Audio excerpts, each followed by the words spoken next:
दोस्तों आज मैं आपको हाथ पर चलना सिखाने जा रहा हूँ। Hand walk. बहुत सारे लोगों को शौक होता है कि मैं हाथ पर चलूं।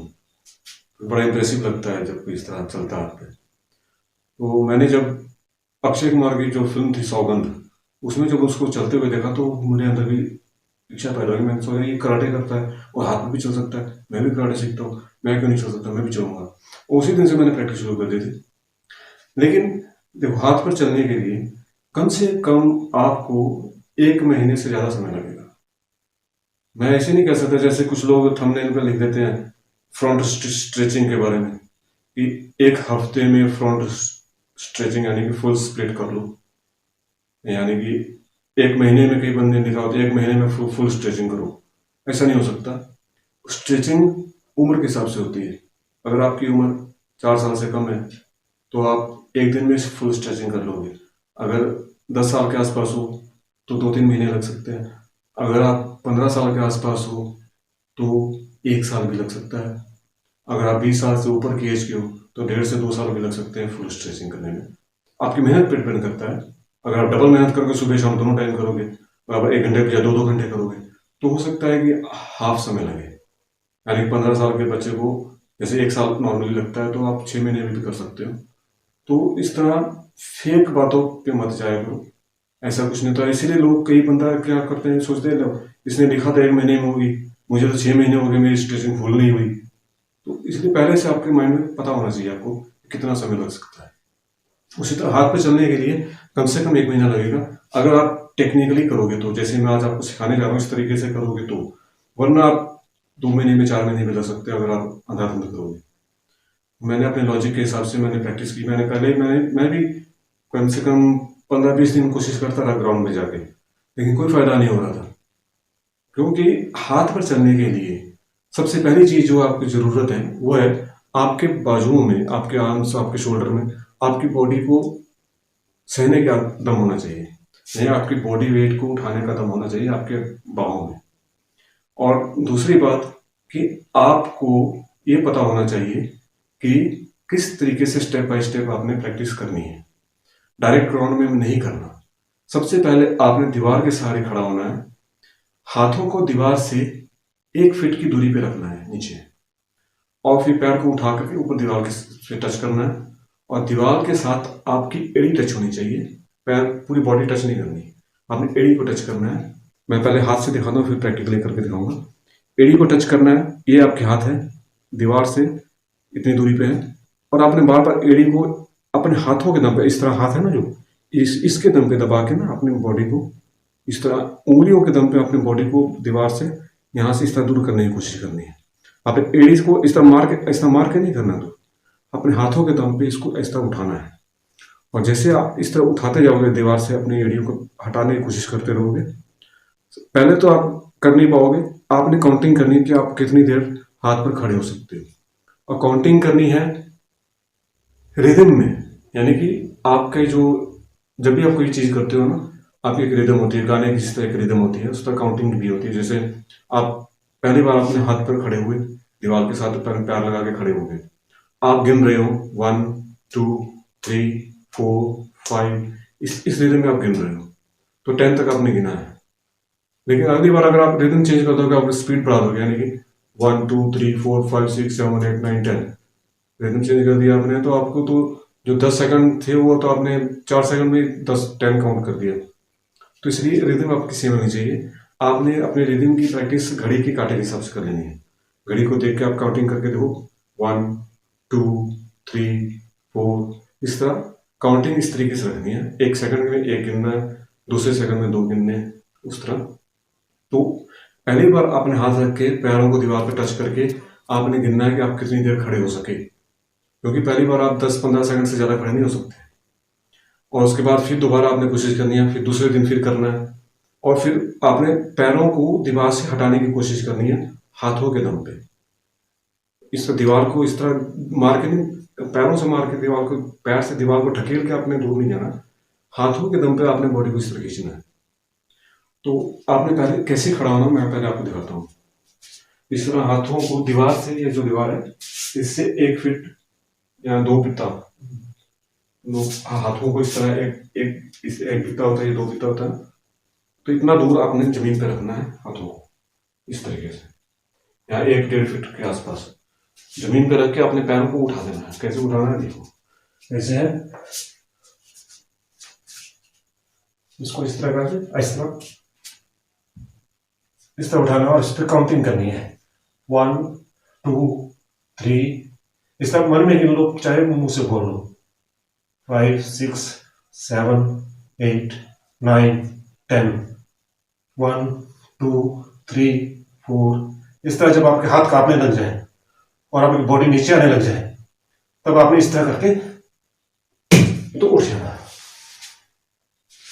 इस तरह जब आप दीवार के सहारे 1 मिनट तक, यानी कि 60 तक आप खड़ा होने लग जाओ, यहां फिर दीवार को छोड़ के, इस तरह 1-2 दिन आपने करके फिर आपको दीवार को छोड़ने की कोशिश करनी है। जब आप दीवार से इस तरह पीछे करके आप पैर को बिना दीवार के सहारे के कम से कम 30 सेकंड खड़े होने लग जाओ, यानी कि बिना दीवार पर गिरे। पहले आप इस तरह करोगे, फिर गिर जाओगे, फिर करोगे, गिर जाओगे, चाहे इस तरफ गिर जाओगे, चाहे इस तरफ गिर जाओगे।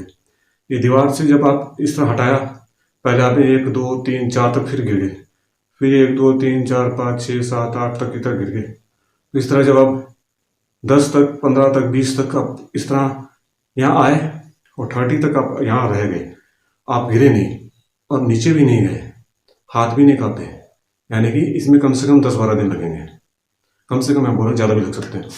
तो जब आप 30 सेकंड तक आप इस तरह बिना दीवार के सहारे के खड़े होने में कामयाब हो जाओ, तो उसके बाद आपने ग्राउंड में जाना है। और फिर ग्राउंड में कैसे प्रैक्टिस करनी है, जब आप ग्राउंड में प्रैक्टिस शुरू करोगे तो वो मैं प्रैक्टिकली आपको करके दिखाता हूँ, बाहर जाके दिखाऊंगा। क्योंकि मैंने जब ग्राउंड में मैं प्रैक्टिस करते करते जब चलना सीख गया था, तो उसके बाद मैंने एक दिन रूम पे मैंने सोचा मैं तो अब चल सकता हूँ, तो मैं रूम में करूँ। रूम में एक तरफ बेड पड़ा था, एक तरफ टेबल पड़ा था। और रूम में क्या होता है कि एक बड़े काम की बात आपको बता रहा हूँ, उस वक्त मेरा बैलेंस मेरा खराब हो गया, मैं गिरा और टेबल पर मेरी पीठ लगी और चोट लगी थी। 4 दिन तक मैं ना तो जब लेट जाता तो उठ नहीं पाता था, उठ जाता तो लेट नहीं पाता था, बहुत दर्द होता था पीठ में। तो वो गलती नहीं करनी है, रूम में आपने प्रैक्टिस नहीं करनी, ग्राउंड नहीं करनी है। रूम में सिर्फ दीवार की वाली प्रैक्टिस करनी है, बिना दीवार के आपने रूम में चलने की कोशिश नहीं करनी। अगर सामान पड़ा अगर नहीं भी पड़ा तो फिर भी फर्श पे पक्की जगह पे आपने प्रैक्टिस नहीं करनी। प्रैक्टिस करनी है ग्राउंड में, 2 बातों का ध्यान रखना है। ग्राउंड एक तो सख्त नहीं होना चाहिए, यानी कि मिट्टी थोड़ी थोड़ी नरम होनी चाहिए। अगर सख्त है तो उसको थोड़ा सा पानी डाल के थोड़ा सा नरम कर लो। प्रैक्टिस से 1-2 घंटे पहले पानी डालो, ताकि प्रैक्टिस करने तक वो ऊपर से पानी थोड़ा थोड़ा सूख जाए। या फिर सबसे बेहतर जगह है घास वाली ग्राउंड, जिसमें घास उगा हुआ है, उस पर प्रैक्टिस करना, कोशिश करना घास वाली ग्राउंड पे ही प्रैक्टिस करनी।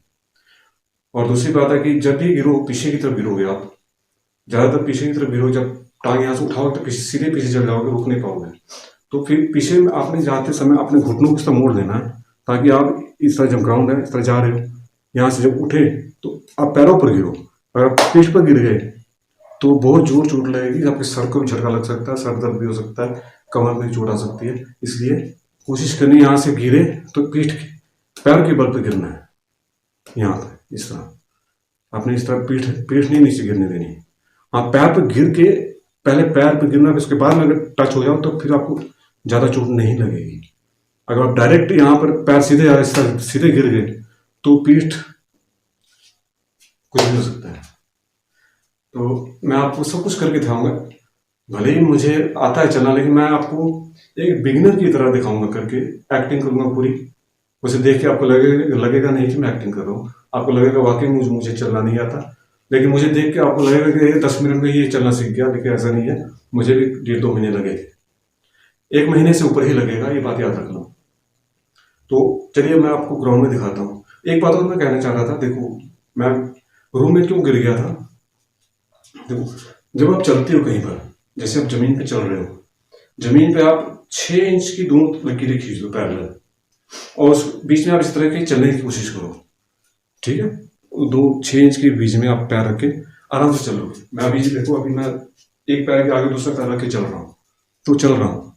लेकिन अगर मुझे कहा जाए कि 10 फीट ऊंची दीवार, 9 इंच की दीवार पे चल के दिखाओ, नहीं चल पाएंगे।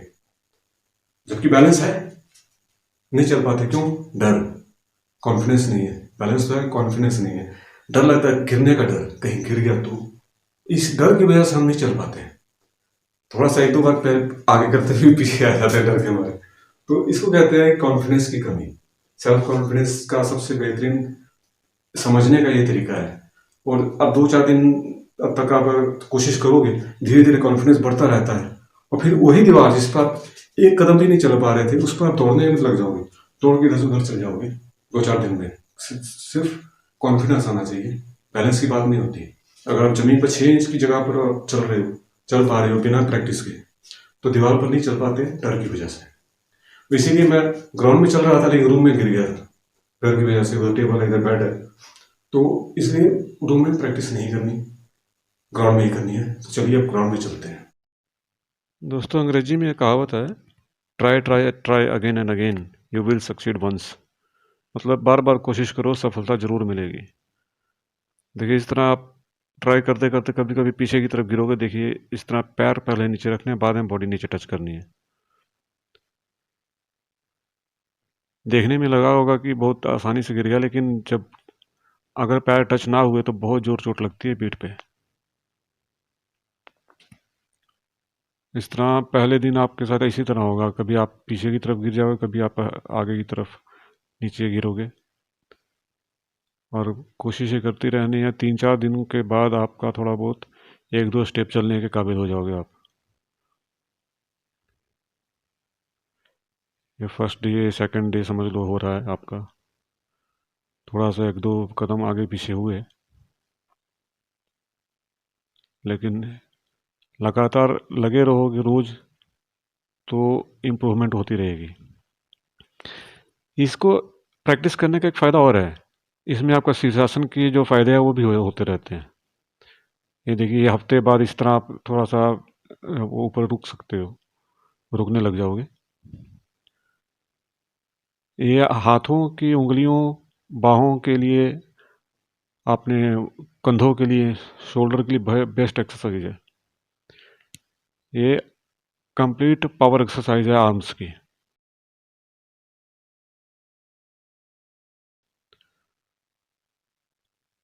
और एक सबसे बड़ी बात है इसमें, बॉडी बैलेंस की भी ज़रूरत है।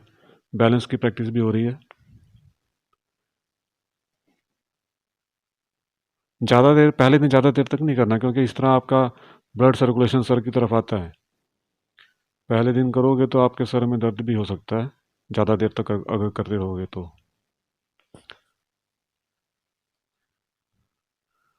इस तरह 15-20 दिन तक आपका इस तरीके से होता रहेगा। बस इस तरह आप 2-3 हफ्तों के बाद इस तरह थोड़ा सा चलोगे, फिर गिरोगे, कभी कभी साइड में भी गिर जाओगे। साइड की तरफ भी अगर गिर रही है बॉडी, तो अपने पहले पैर को नीचे ले जाना। अगर स्ट्रेचिंग अच्छी है तो आपकी बॉडी नहीं गिरेगी, आपके पैर लग जाएंगे नीचे।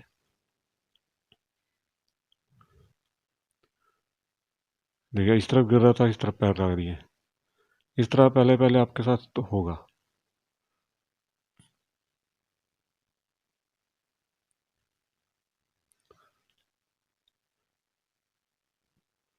अब 1 महीने के आसपास जब होगा, तब आपका बैलेंस बन जाएगा, आप इस तरह चलने लग जाओगे। अब उस तरफ गिरने वाली बॉडी तो उस तरफ पैर नीचे रख दिया। बस 1 महीने के बाद जब आप थोड़ा सा बैलेंस बन जाएगा, इस तरह आप आराम से चलने लग जाओगे। पीछे भी आ सकते हो इस तरीके से बाद में आप, जब बैलेंस अच्छा हो जाएगा। तो इस तरह आपने बार बार कोशिश करते रहना है, कामयाबी ज़रूर मिलेगी। अमिताभ बच्चन का एक डायलॉग भी है ना, वादे अक्सर टूट जाया करते हैं, कोशिशें कामयाब हो जाती हैं। कोशिशें आपकी भी कामयाब होंगी।